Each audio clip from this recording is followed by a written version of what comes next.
Good morning and welcome. We're so glad that you could join us for this webinar looking back at the 86th legislative session. For advocates working on policies around adolescent health, reproductive health, and maternal health, this session brought some victories, but also a lackluster end to some promising bills. Over the next hour, we'll dive into the wins and misses for Texas teens. But first, some introductions. My name is Jennifer Biendo, and I am the Policy and Data Analyst for the Texas Campaign to Prevent Teen Pregnancy. We are a statewide, nonpartisan, nonprofit organization working to ensure that Texas adolescents have access to the knowledge and healthcare resources they need to make informed decisions about their health and reproductive futures. And I'm so pleased to be joined today by two amazing policy advocates who spent an untold number of hours in the Capitol trenches this session, and I'll let them introduce themselves.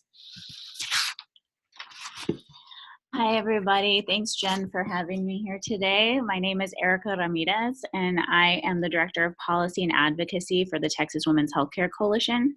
So the coalition is comprised of 84 healthcare, faith, and community-based organizations from across the state, and we're all dedicated to ensuring access to preventative healthcare, including contraception, for all Texas women, and the Texas Campaign is a valued member.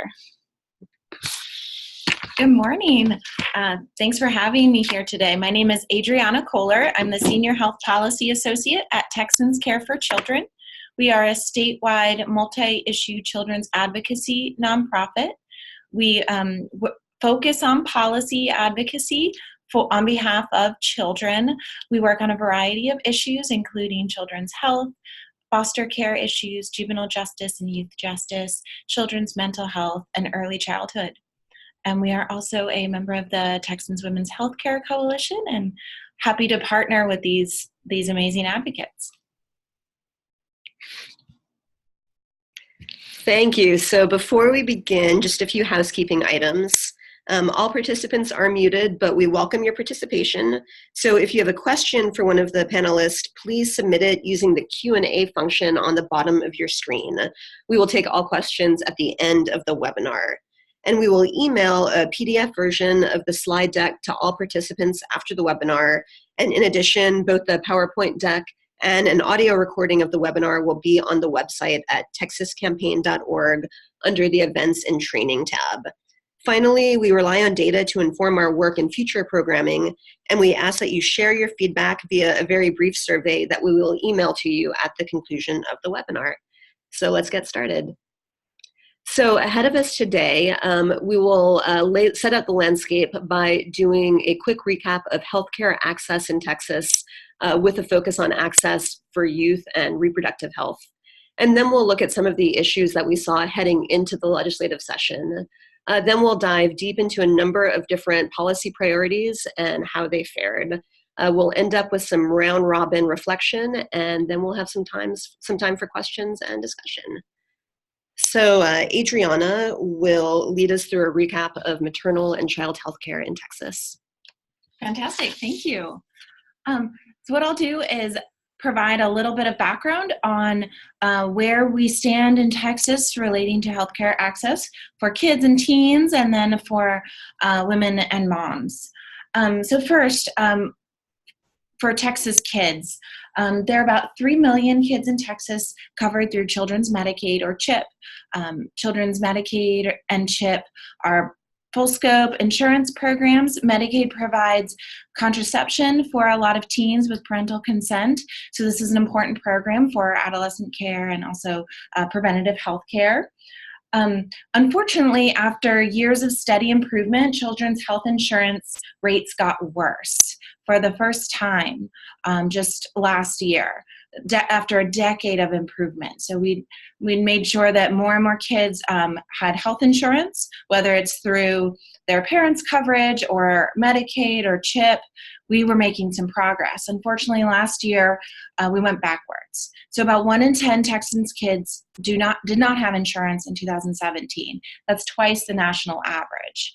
And because we're such a big state here in Texas, and we have so many kids, we have about 7 million kids in Texas, 1 in 5 uninsured children in the U.S. lives in Texas. So it's important that policies here are strong so that we ensure kids in Texas get the health care they need. And then when it comes to adults, 1 in 4 adults in Texas have no insurance, and young adults, it's even worse, about 1 in 3. In rural areas, it's actually about 1 in 3 as well for adults. So often, if an adult does not get insurance through their job, they may not be able to get Medicaid because of policies in our state. Right. And then let's talk a little bit about maternal health. You may have seen in the media and in press reports, different reports and studies that have come out on maternal mortality. Across the nation, states are looking at and reviewing maternal mortality, which is maternal death, and morbidity, which means pregnancy complications. We have an excellent task force here in Texas that reviews cases on a very comprehensive and thorough level. They do in-depth review, and they spend about 2 years doing this before issuing a report. Their most recent report came out just last fall, and it showed that about 400 Texas moms lost their lives during or after pregnancy in the year postpartum, and the majority of those deaths occurred more than 60 days postpartum. That's relevant because in our state, Medicaid for pregnant women cuts off about 60 days postpartum, leaving moms without insurance or medical care during a critical time. We also know that the task force found that about 80% of the deaths are potentially preventable in different ways. It may have been errors in different areas or community factors, or, lack of access to insurance, stuff like that. And deaths are just the tip of the iceberg. Obviously, that's a big tragedy, but in addition, pregnancy complications are much more common and can be very devastating. So the number one recommendation is to combat maternal mortality is access to healthcare before, during, and after pregnancy. We were really excited that there was momentum around this issue after the report came out. State leaders came out and said that this is something that we need to take action on as a state to avoid some of these tragedies in the future. Great, and now Erica will take us through the landscape of healthcare coverage in Texas.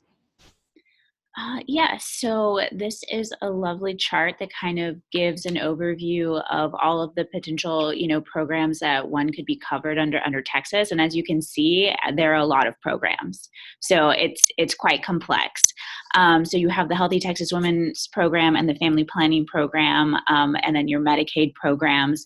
And those are all the entry points for those are with the state. So you would go to a state eligibility office, or you would go online to their website in order to apply. And then here's where it gets complicated. Except for family planning, you actually have to walk into the clinic for their Title 10. You walk into the clinic for that one, and then your local programs, you have to find a clinic and do that as well. So if you don't know, just getting to the right door immediately, complication ensues. And so a few of them have slightly different eligibility criteria that you have to read up on. So you can kind of see age and other criteria listed on this handy chart, and different income eligibility criteria depending. And so as you can see, so Healthy Texas Women and the Family Planning Program have a little bit higher of those FPL limits, but they're not considered full coverage insurance programs. So these are family planning programs. So they have preventative health services. So kind of piggyback off of what Adriana was saying, Texas does have, I think there was a report that just came out saying we have the highest uninsured rate for women of reproductive age in the country. And so we do have these family planning programs like Healthy Texas Women and Family Planning, which are great and amazing, but they're not the full coverage that's needed. And so we have some of these other issues where you need more coverage for mental health issues, like postpartum issues that, tap into maternal health. And so we don't necessarily have a program, as you can see here, that would fit for that population.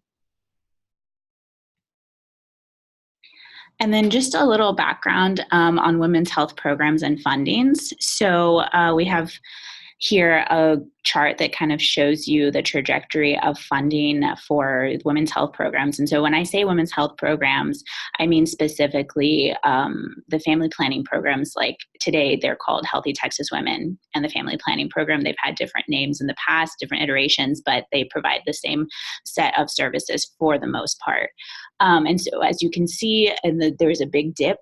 So policy decisions that happened in 2011 kind of through 2013 really hurt access to reproductive care. So we had massive cuts to the budget in 2011, and the impact of those cuts were we saw 82 clinic closures, reduction of hours and services, a reduced access to the most effective forms of contraception, a 41% decrease of the number of clients served across these programs, and then we saw increased costs to our Medicaid programs as well due to an inavailability of these effective forms of contraception. And in the following years, the programs that delivered these, they underwent various changes, which included program redesign and elimination, which also caused disruptions and destabilization to the Women's Health Network. So we did get the funding restored in 2013, and then we've maintained level funding since then, as you can see there. And so we're just really working on repairing that safety net, because when you had all of those disruptions, it kind of really knocked a bunch of people out of the game, and we saw the number of women served go down. Great, thanks, Erica. So I will take it back to a little bit of information about the landscape of teen pregnancy and teen birth in Texas. So here in Texas, we consistently have one of the highest rates of both teen birth and also repeat teen birth in the nation. So that's when a teen has one child and then has a subsequent pregnancy while she's still a teen. However, if you look at this chart, you can see that the Texas teen birth rate has declined dramatically, both from its peak in 1991 and then also from a secondary peak around 2007. So just in the last decade, we've seen the teen birth rate in Texas decline by about half. And that really mirrors nationwide trends. We see a similar trend in other states throughout the nation. But we still have the highest count and one of the highest rates of teen birth. So in 2017, there were about 27,000 births to girls 15 to 19 in Texas. And to put it another way, that means that a baby was born to a teen mom in Texas once every 19 minutes in 2017. So the reasons both behind our higher rate of teen birth and also behind the recent decline are complex and fairly nuanced. There's a multitude of reasons behind them all. But we do know that research consistently shows that one of the reasons behind this decline is access to effective contraception and information. So one issue that we really see here in Texas is that we have some of the most complex laws in the nation around the rights of minors to consent to healthcare, including reproductive healthcare. And without any type of Medicaid expansion, as you saw in one of the previous slides, we also have an extremely complex network of programs that offer services. And so this complexity combines to create a real barrier to access to healthcare for teens. So one other thing that's important to note as we go through this webinar is that 42% of teen births in Texas are actually to 19-year-olds. And at the age of 19, these young women have aged out of the children's healthcare programs, and they are actually served by the adult reproductive healthcare programs. So some of the things that we talk about for general women's health also apply to this adolescent population. And with so many teen parents in Texas, improvements to maternal healthcare are also a real benefit to this population. So now let's take a look at the lead up to the 86th legislative session. So like many sessions before it, the 85th session in 2017 was marked by a lot of partisan politics, acrimony, hot button social issues. Perhaps it's all best encapsulated by the bathroom bill. But going into the 86th session in 2019, we were told that things would be different. And in many ways, that was largely a result of the November 2018 elections, which saw a real blue wave across Texas. There were a number of seats picked up in the House and 2 seats in the Senate. Seats in suburban areas, the suburbs of Houston, Dallas, Austin, were especially likely to flip blue. And so perhaps as a result of this, we were told that this was going to be a real bread and butter session. So we had a new speaker, Speaker Bonin, who promised a getting down to business approach in the House. And we saw a real focus on the kind of wonkish and complex issues like school finance formulas, property tax reform, teacher pay. There was a lot of interest in school safety and children's mental health. We were still dealing with the aftermath of Hurricane Harvey, and we had a real interest in disaster response bills. And then, of course, there were the bills like lemonade stands for children that also took up some oxygen in the room.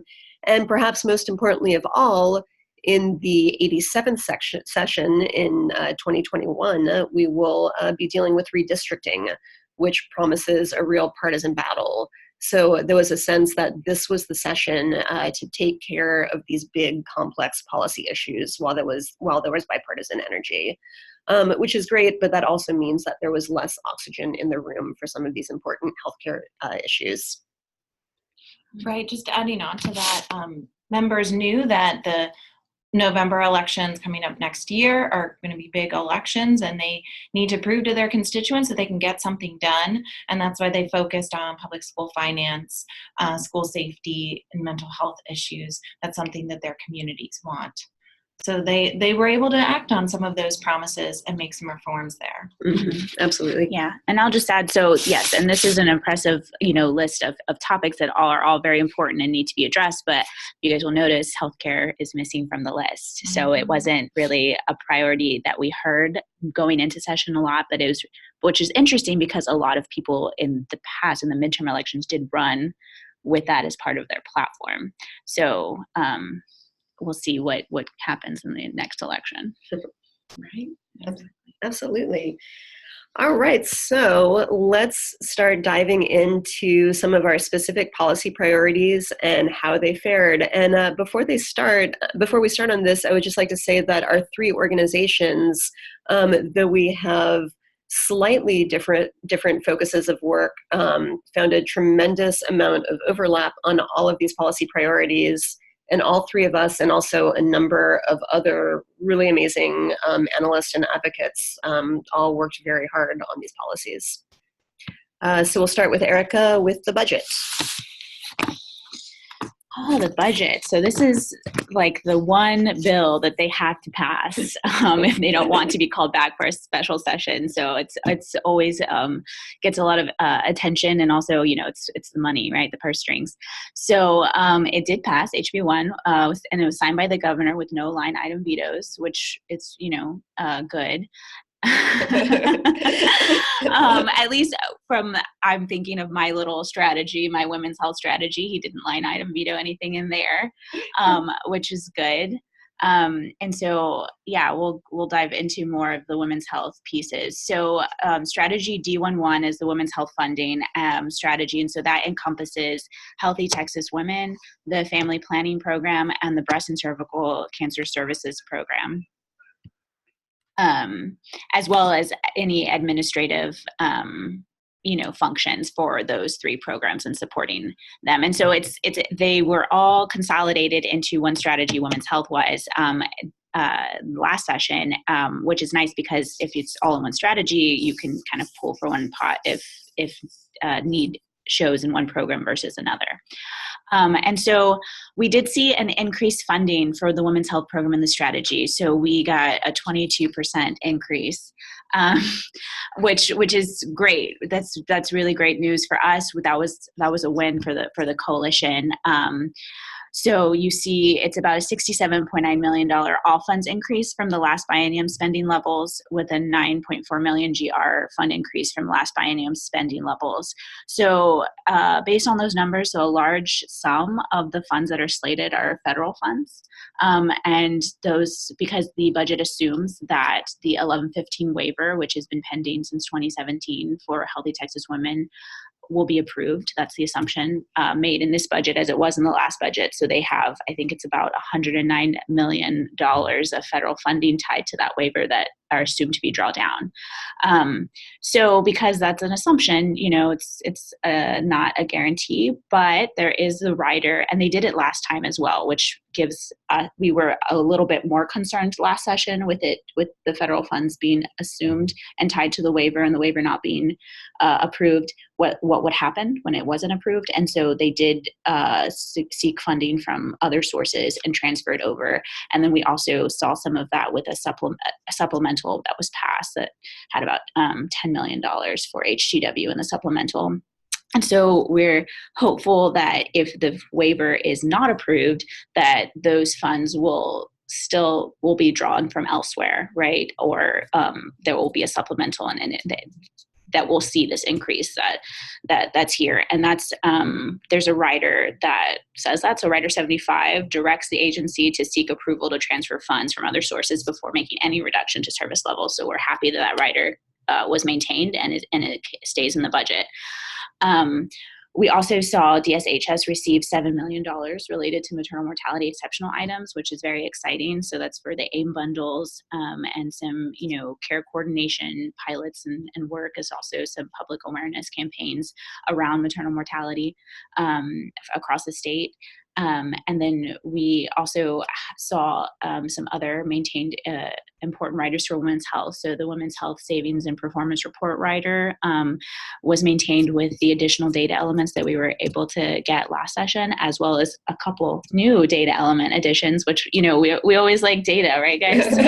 Love data. Yeah, to analyze. So that was exciting. So we'll see, hopefully the agency will report on the number of women that are auto-enrolled from Pregnant Women's Medicaid into HTW, so we can get a better picture of what that looks like and compare to who's enrolled and who's actually accessing services, because we've heard anecdotally that women the messaging isn't getting to the women to let them know that these services are available, that they're auto-enrolled.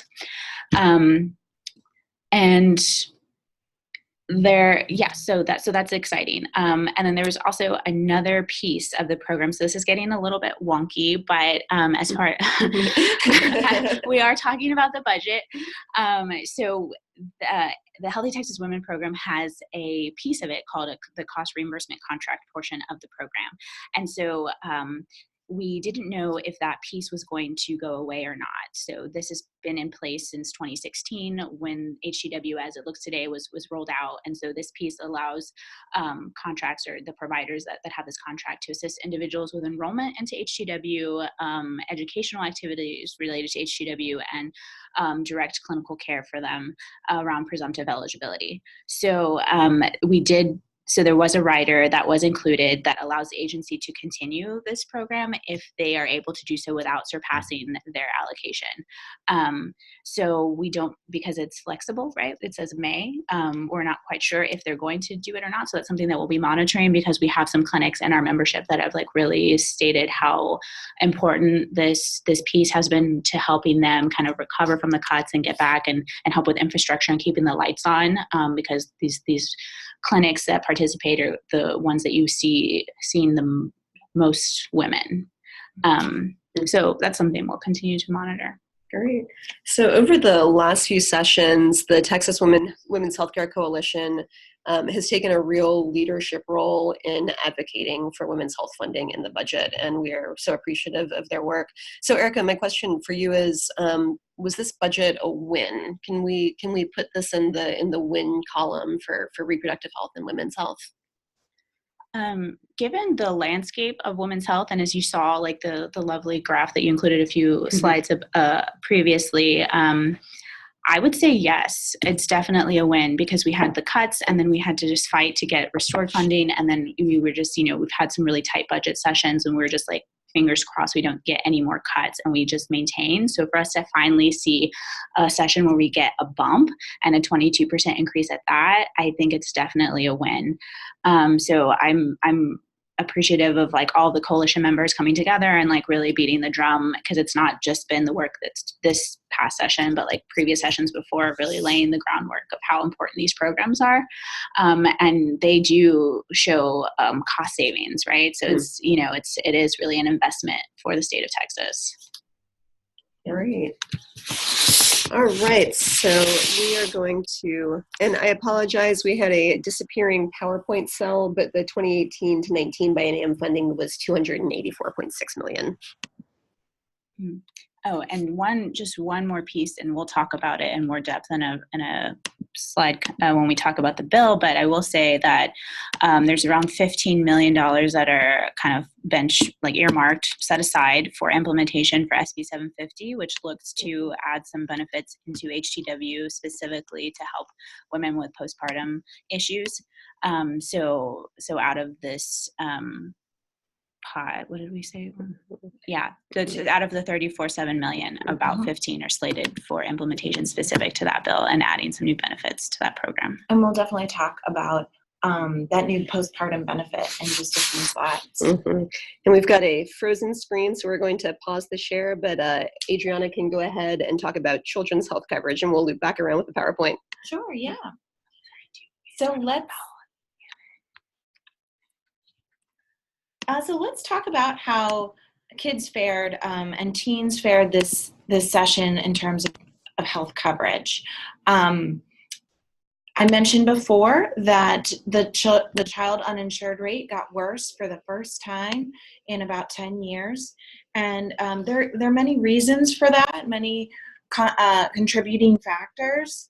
One reason became very clear to us. Thank you. And there's the slide. One reason became very clear to us this year as advocates and as people working and our partners working with families on the ground trying to sign their kids up for insurance. There's a Medicaid for children is available up to age 19, and under a policy that was implemented in 2014, there are income checks after the first 6 months. So a child or a teen has their Medicaid coverage for the first 6 months, and then after that, there are periodic income checks that happen at months 5, 6, 7, and 8. Where the agency might send some information to the parent to double check their income. They saw some discrepancies, maybe a change of job, and the family has to provide the information to verify income within 10 days. A lot of times the parents are not getting that notice until after that 10-day deadline. And as you can imagine, this is hard for parents. They have to go to their old employer or to get a verification letter to say you no longer work there. This is a huge issue across the state. New data shows that about 4,000 kids per month are being kicked off of Medicaid insurance simply because of this paperwork and red tape issue. And many of them, about 50%, are re-enrolled just a few months later, about up to 6 months later. So that shows that they were eligible to begin with. But unfortunately, it harms kids, and there's a gap in coverage for the kid. What does that mean? That means that a kid may not be able to get their asthma medication or their supply of birth control at their annual check. Many other issues, eyeglasses to see the board at school. So as lawmakers were debating the public school finance bill, health issues go hand in hand with school finance issues. A kid cannot be successful in school if they don't have eyeglasses to see the board, right? So this is a big issue, and it gained a lot of momentum and actually got a lot of press coverage this session. The bill, HB 342, provided 12 months of continuous coverage for children. After a lot of debate and negotiations with many parties, many stakeholders, many members, there was a compromise that was able to get the fiscal note down to 0. And the compromise allowed for one quick 6-month check at the 6-month mark and then another 6-month period of continuous coverage. Unfortunately, this did pass the House as an amendment, but was not taken up by the Senate in the last few days of session, which was really disappointing. This is something that we need to continue to look at. And in your communities, if you're seeing this, for example, if there are providers on the line right now and you're seeing teens come to the office and they suddenly are surprised to see that their Medicaid coverage no longer works, this could be one of the issues. And we want to understand the real scope of the problem across the state. This is not the end. This is not the last time you're going to be hearing about this bill, and we're going to continue to push for it and work with the administration as well.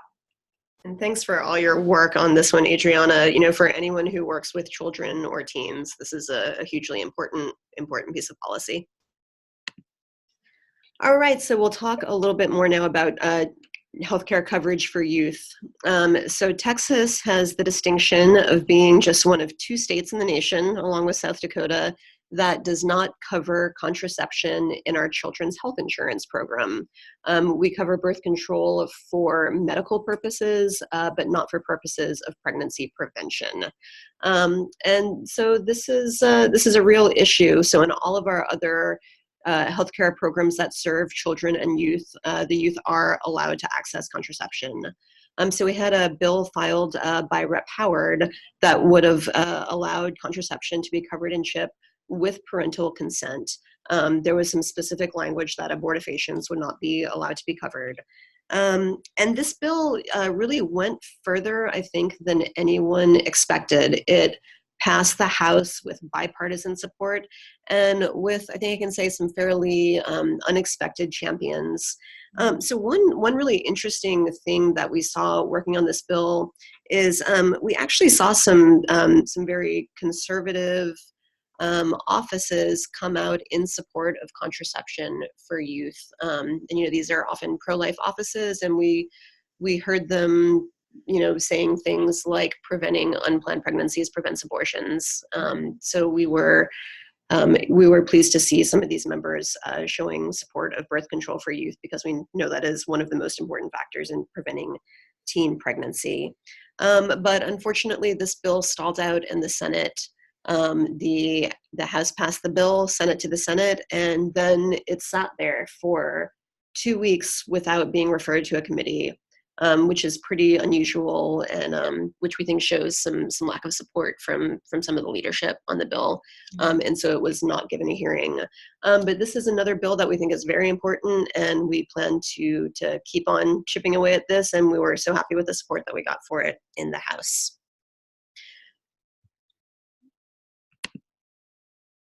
All right, so another bill that we've worked on for several sessions is about consent to contraception.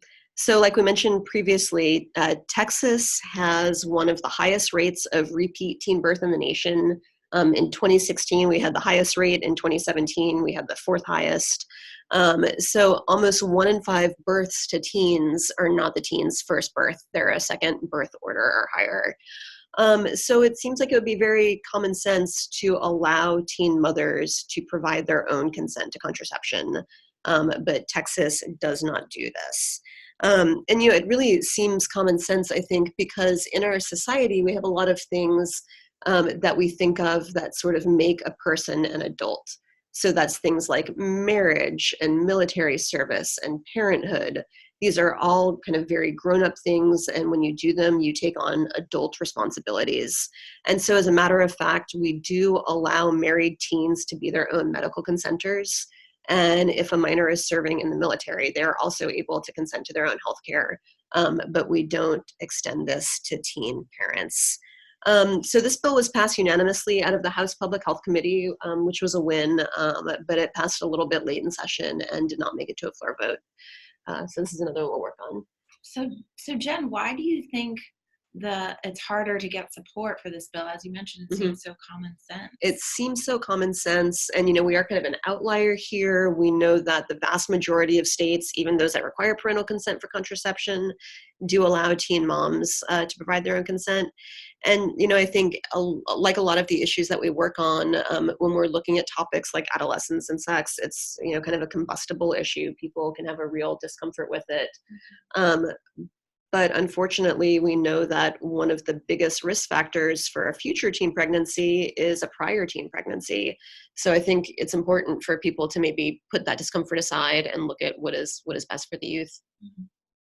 Yeah. All right. All right, and so another reproductive health care bill that we'll look at.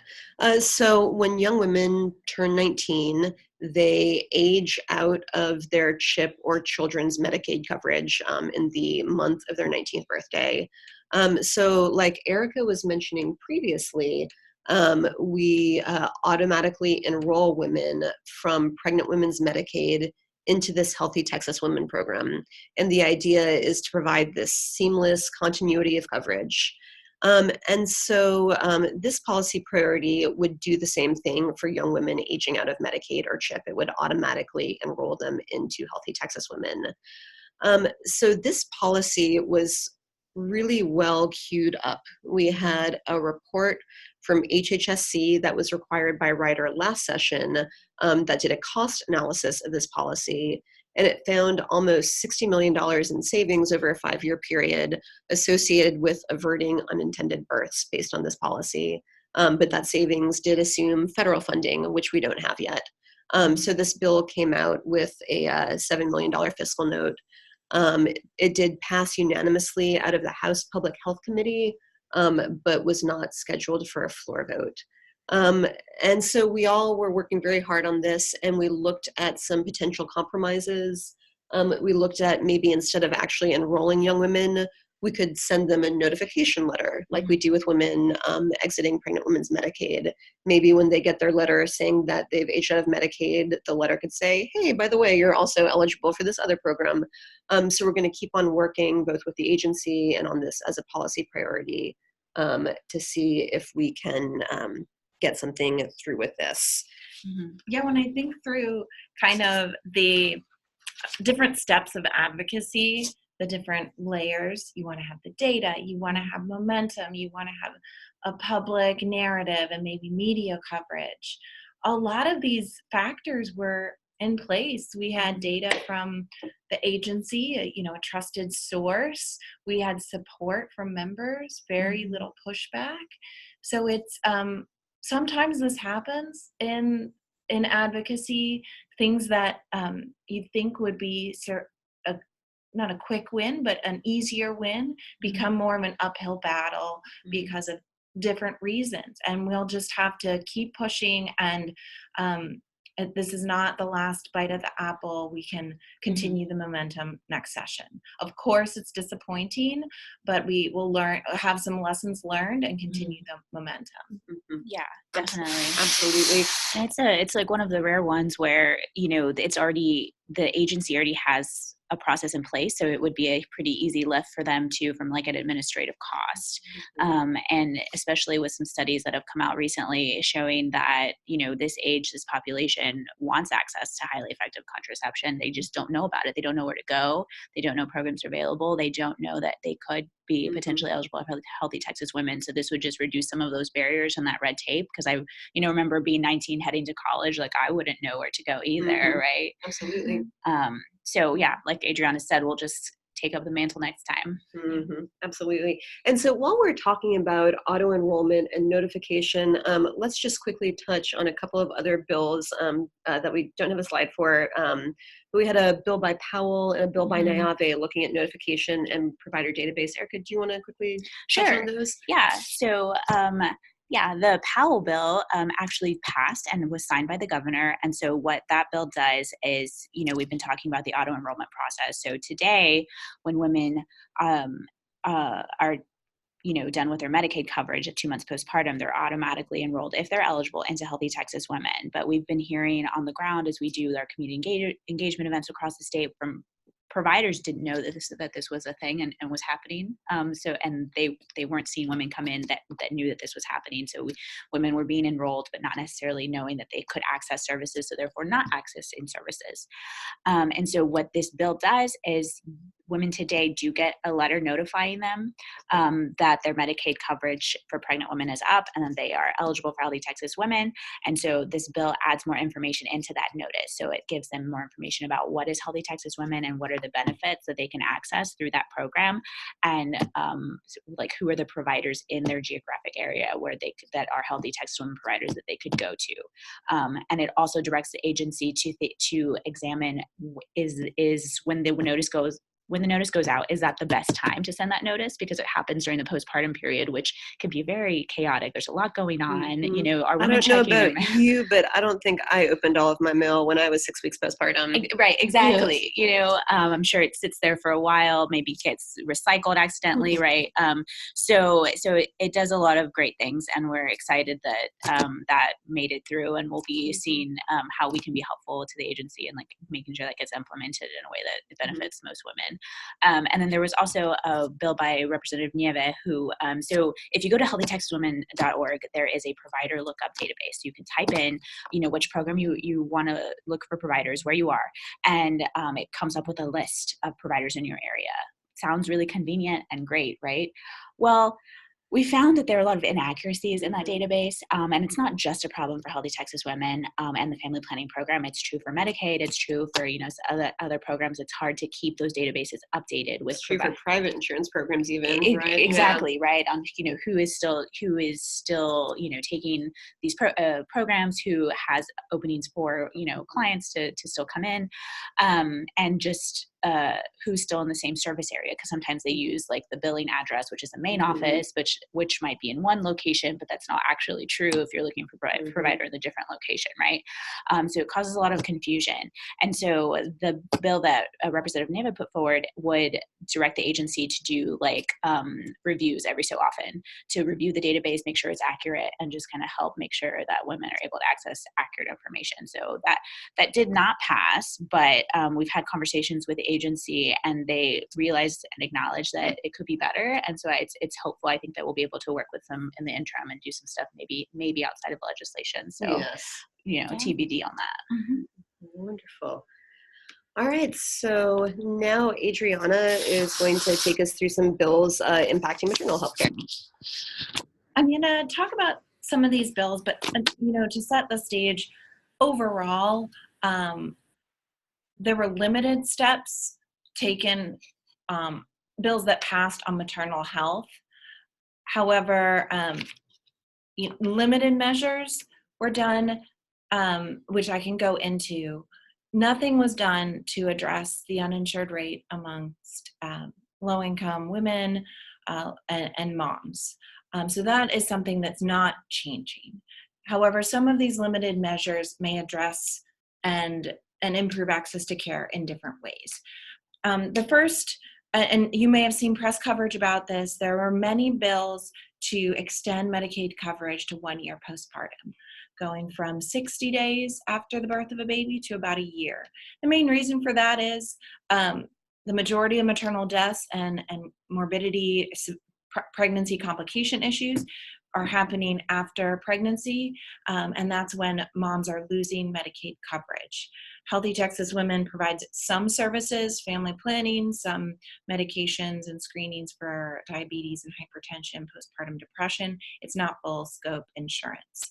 There were about 6 bills on this issue, so really great to show that there's momentum and action, commitment by some leaders. One bill was actually passed the House. This bill got further than ever before.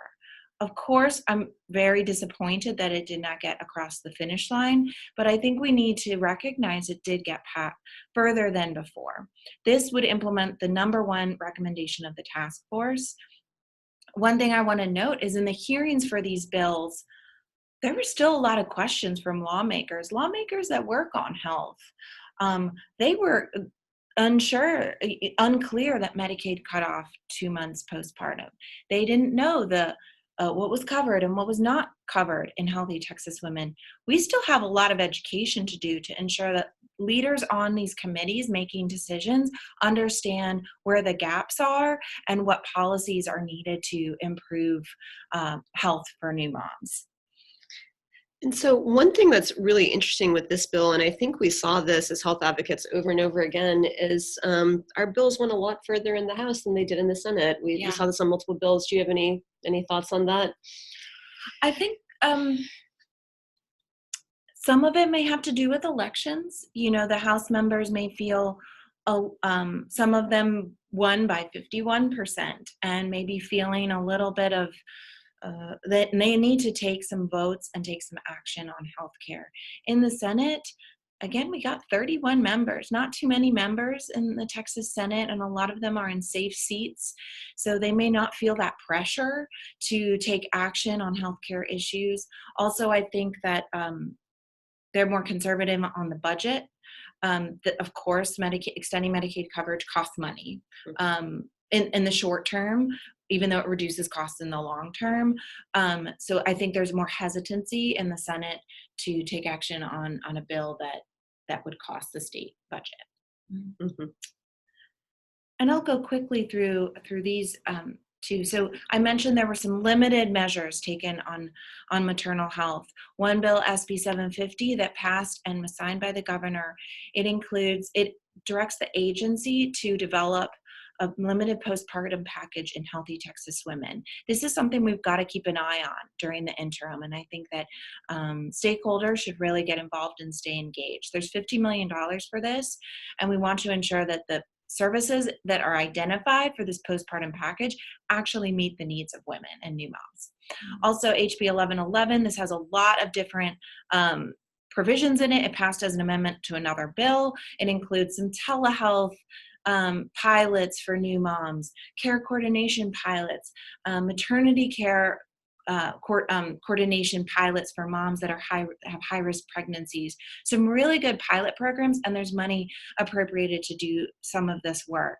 Some of this, it started in Houston. Texas Children's Hospital does a lot of great work on telehealth and pregnancy medical homes for moms, and this is a way to take things statewide and see if they can be replicated elsewhere.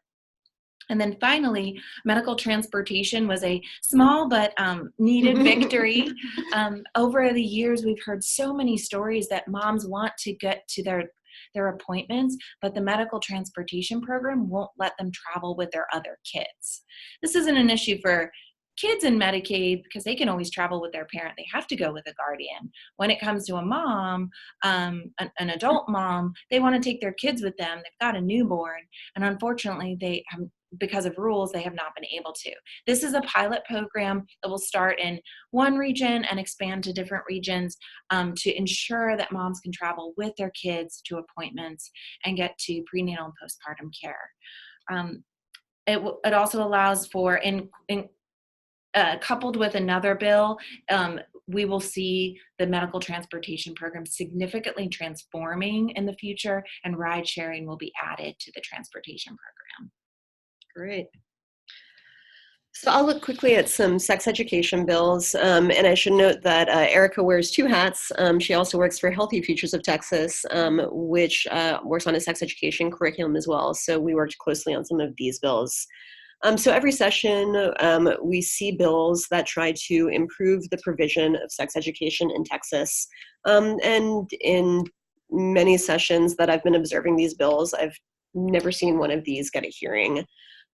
We know that only 16% of Texas school districts teach comprehensive sex education that provides information about abstinence, but also about risk reduction methods like contraception and STI prevention.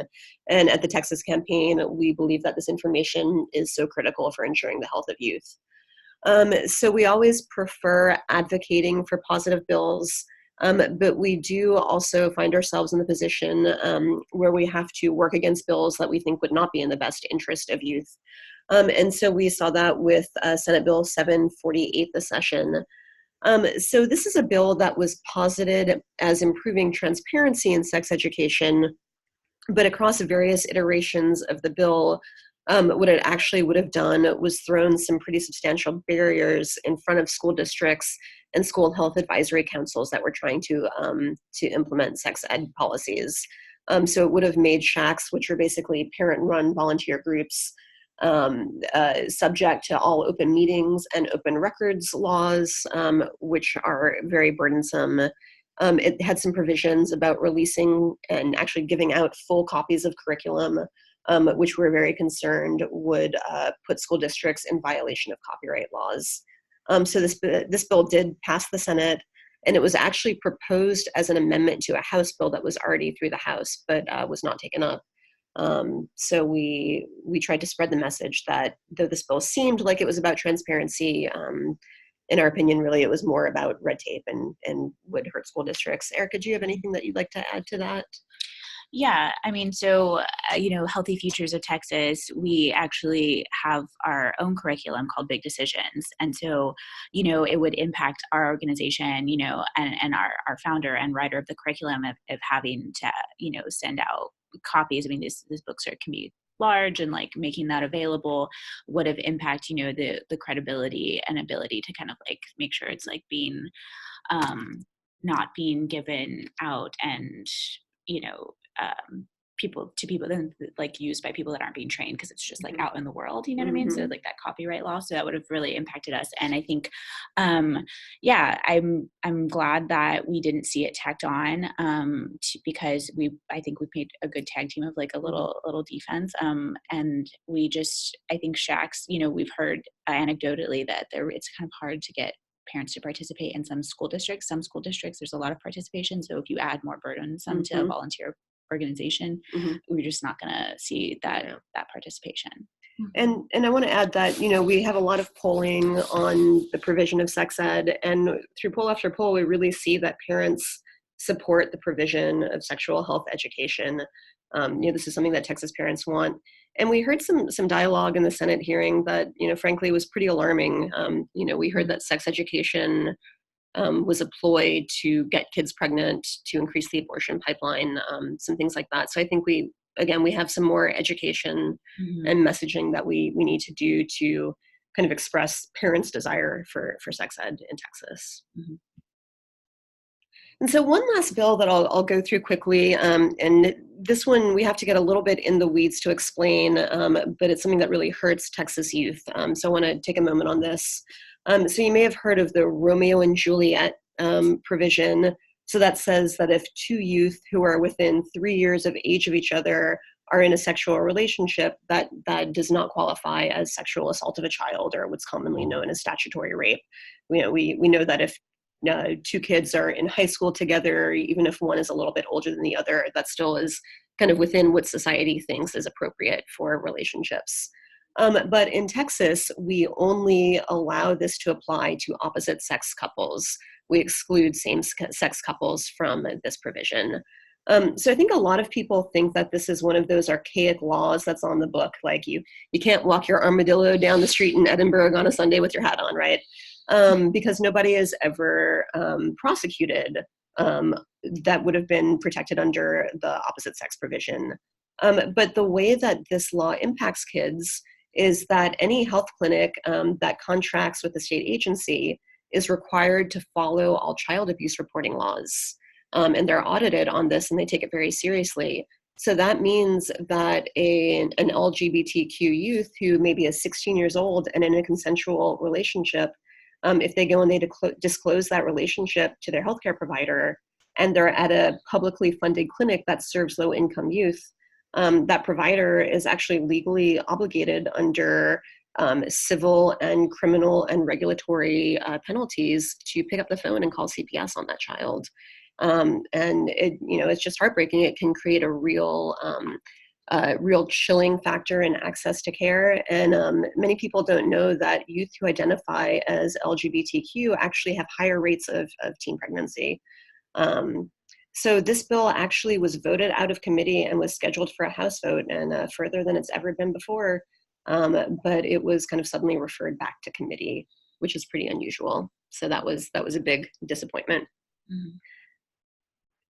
All right, so I think that is the end of our specific policy priorities. So now we'll take just a few minutes to do a quick round robin. And I'd like to ask everyone to share their biggest disappointment of the session, and then also their biggest victory of the session. So Erica, why don't you start? Sure. So I think for the biggest disappointment, just because there was so much momentum going into it, and like we talked about earlier in the slide, so much kind of our ducks in a row was auto enrollment for 19-year-olds aging out of CHIP and the Children's Medicaid program, because we do see, Healthy Texas Women is there to serve 19-year-olds and older, and getting people into the program and making sure that they are aware is really important. And I just it's just, it's good policy. We had the data for it. It just was a little expensive. So that was a disappointment, but we'll come back with it, Our biggest win, like I talked about earlier, has to be the budget. So the coalition was, founded due to the budget cuts that happened back in 2011. So it's really our main issue is making sure there's adequate funding. So we're really excited to see that. Good job working there. I know you worked really hard on that one. So this is Jennifer. So I'm going to call the Romeo and Romeo bill my biggest disappointment. I've been a policy professional for a lot of years. I can usually be very detached. I know that policy work happens through compromise and incrementally and small change, but this is just really a policy area where my defense is down, just because I really see how much this policy hurts marginalized kids on the ground, and I was hopeful that we might take steps to fix that. So I was sad to see that not go through, but again, we'll keep working on it. And for victory, I'm gonna say the CHIP contraception bill. Nobody expected this bill to go as far as it did. We saw a lot of bipartisan support from unlikely allies, and I was just so excited to see that momentum, and we will keep working on it. And Adriana? Yeah, biggest disappointment is state leaders have failed to recognize the uninsured problem for kids, for low-income Texans, and for women of reproductive age. Acknowledging the problem is the first step in working on a solution, and I think we have a lot of work to do to help our state leaders understand we have a problem on our hands. The biggest win, I think, is transportation.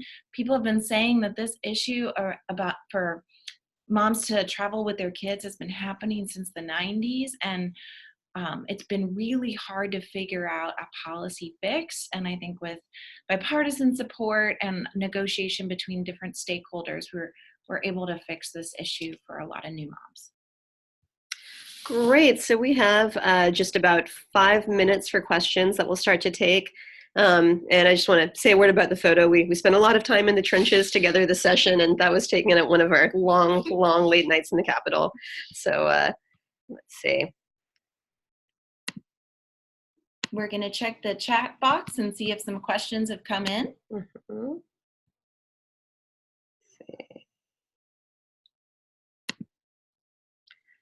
All right. So we have a few questions here. So we had one question. Can you speak to how we can elevate these bills in a legislative environment that's so focused on school finance and property tax reform? So those are important issues. Who would like to take that one? That's a great point. And every session there are different priorities. Last session before last was foster care, and this session it was school finance. I think connecting the dots, our school finance bill cannot work successfully if kids aren't healthy to attend school. The goal of school finance is to make sure kids have success and are achieving literacy, third grade reading levels, going to school and getting through the academic work they need to. That can't happen if kids aren't healthy. So we've got to connect the dots in the media, in your work with other stakeholders in the local community, with legislative leaders, so they understand how these issues fit together hand in glove. Mm-hmm. Mm-hmm. Absolutely. And I'll go back to the